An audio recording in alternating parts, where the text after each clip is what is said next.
జై వాసవి జై వాసవి జై ఆర్యవైశ్య సేవా సమితి మా కమిటీ మెంబర్స్ అందరికీ నమస్కారం.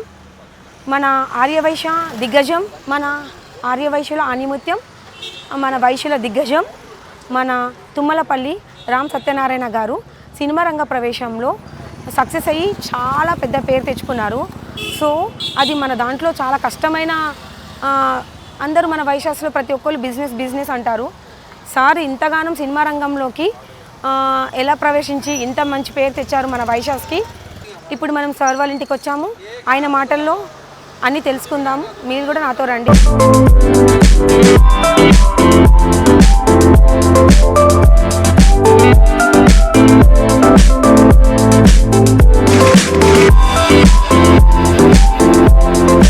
సార్ నమస్కారం. మేము జే ఆర్యవైశ్య సేవా సమితి నుండి వచ్చాము. మా జే ఆర్యవైశ్య సేవా సమితి యూట్యూబ్ ఛానల్ ప్రారంభించాము.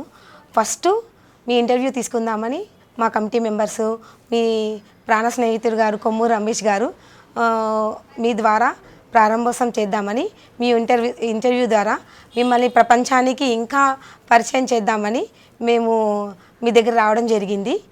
మాకు మీరు మన వైశ్యాస్లో మీరు బిజినెస్ కాకుండా సినిమా రంగంలో ఎలా వచ్చారు, మీరు పడ్డ బెనిఫిట్స్, మీరు కష్టము, మీ నష్టాలు అన్నీ మాతో కొంచెం పంచుకుంటారని మేము అనుకుంటున్నాము. మాకు కొంచెం సపోర్ట్ చేయండి. మీ ఫ్యామిలీ గురించి తెలుసుకుందాము.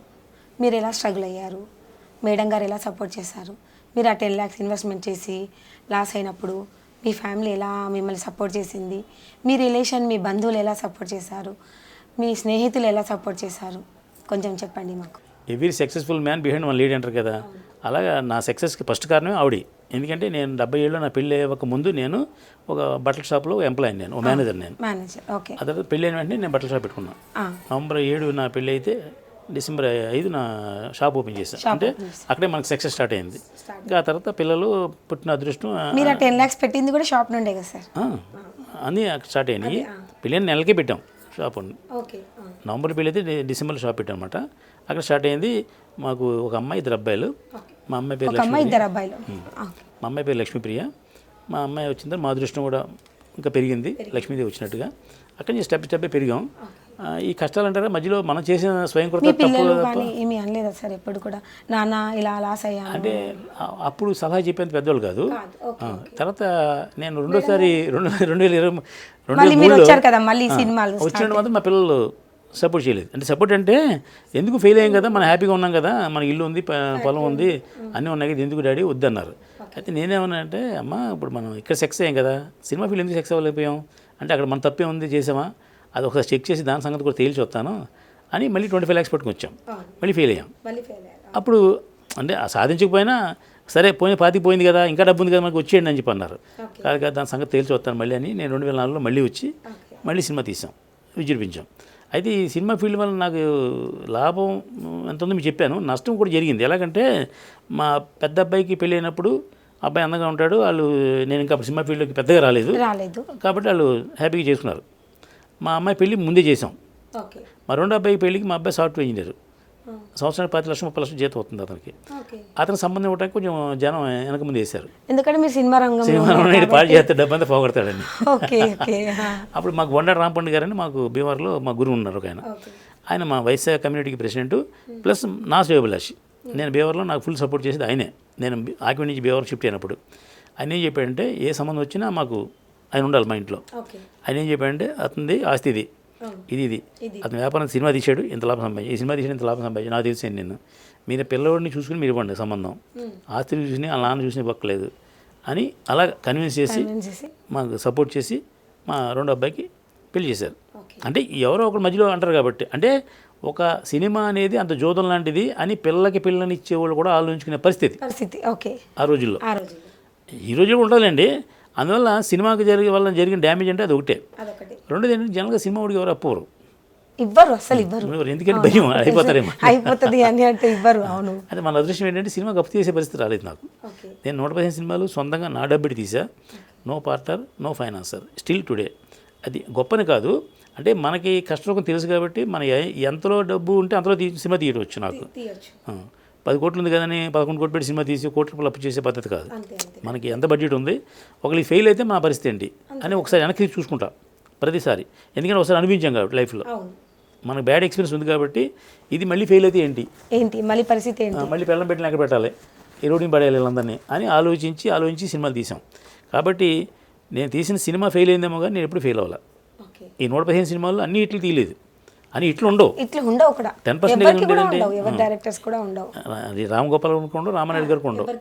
నేను 115 సినిమాలు తీస్తే 12 సినిమాలు హిట్ అంటే 10% ఉంది నాకు కూడా. కానీ హిట్ మొత్తం దాన్ని ఈక్వల్ చేసింది కదా సార్. లాస్ వేరు హిట్ వేరండి. హిట్ వేరు కానీ నేను సినిమా తీసిన ప్రాఫిట్ వస్తుంది. 12 సినిమాలు దాన్ని కవర్ చేసింది హిట్తో. ఆ సినిమాలో కూడా డబ్బు పోలేదు నాకు. ఎక్కడ మిగతా 90 సినిమాల్లో కూడా 1 లక్ష మిగిలింది, ఓ సినిమా 50 లక్షలు మిగిలింది, ఓ సినిమా 2 లక్షలు మిగిలింది. ఇప్పుడు 50 లక్షలు మిగిలిందంటే 10 సినిమాలకి నాకు సరిపోతుంది. అలా నేను తీసిన సినిమాలు ఎక్కువ నష్టం వచ్చిన సినిమాలు కూడా 4-5 ఉన్నాయి. ఆ సినిమాలు 4 నేను సూపర్ హిట్ అవుతాయని తీశాను. ఆ 4 పోయినాయి. దాంట్లో ముఖ్యమైన సినిమా ఏంటంటే మన ఆర్య వయసులో దేవత వాసవి మాత సినిమా తీశాను. శ్రీ వాసవి వైభవం అని ఒక సినిమా తీశానండి. ఆ సినిమా ఎంత పొగరగా తీశానంటే ఈ సినిమా మన వయసులో అందరూ చూస్తే చాలు, మిగతా కూడా చూడక్కలేదు అని అనుకున్నా. కానీ మన వయసులు మాత్రమే చూడలేదు, మిగతా అందరు చూస్తారు, మిగతా కూడా చూడలేదండి. ఎవరు చూడలేదు, మన వయసులో మాత్రం అసలు చూడలేదు. కారణం ఏంటంటే దానికి ఉదాహరణ ఉంది. మేము దానికి 100 ఫంక్షన్లు చేసాం. అంటే ప్రతి వయసు సంఘం వాళ్ళు మనం పిలిచి అమ్మవారి మీద సినిమా తీశారు గొప్పవాళ్ళు అని చెప్పి మా హీరోయిన్ సుహాసిని, మీనా గారిని, మా డైరెక్టర్ని, మా ప్రొడ్యూసర్ నన్ను అందరిని తీసుకెళ్ళి దాంట్లో వేసి సేవలు కప్పి సన్మానం చేశారు. అయితే ఒక చింతలపూడి ఊళ్ళో సన్మానం చేశారు. చేస్తే సక్సెస్ టూర్ అంటారు కదండి, అలా మేము వెళ్ళేవాళ్ళం అన్ని చోట్లకి.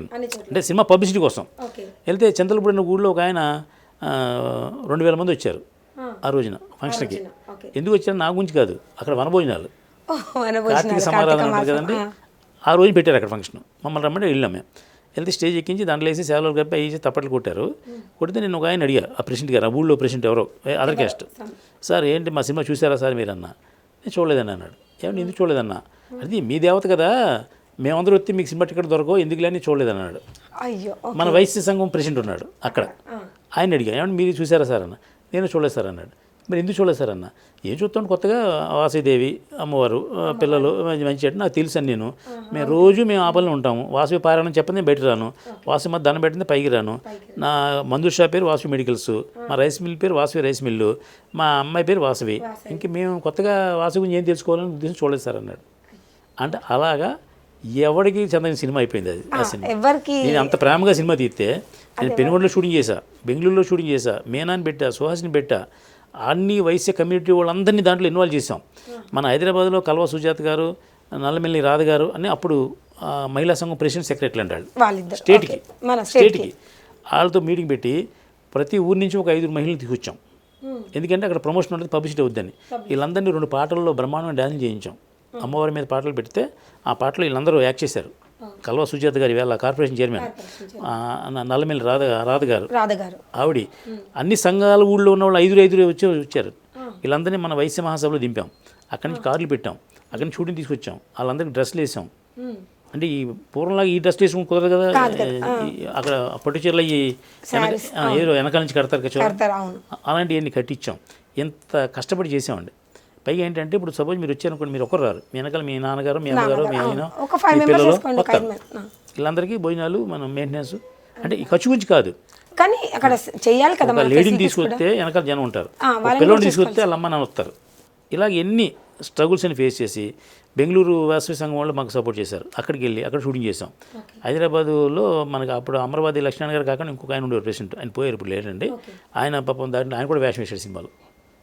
సార్ కూడా మన మహిళా సంఘం వాళ్ళు అందరూ చాలా మెంబర్స్ ని ఈ సినిమాలో మీరు ఇన్వాల్వ్ చేశారు. ఆత్మాహుతి చేస్తుంది, వీళ్ళందరూ ఆత్మహత్య చేసుకుంటారు. ఇలా ఒక్కొక్క జంట అలాగా సినిమా అనేది వచ్చే 100 తరాలకు కూడా ఈ సినిమా వాసవి అమ్మవారు అంటే ఏంటి, చరిత్రలో నిలిచిండిపోవాలి అని తీసాం.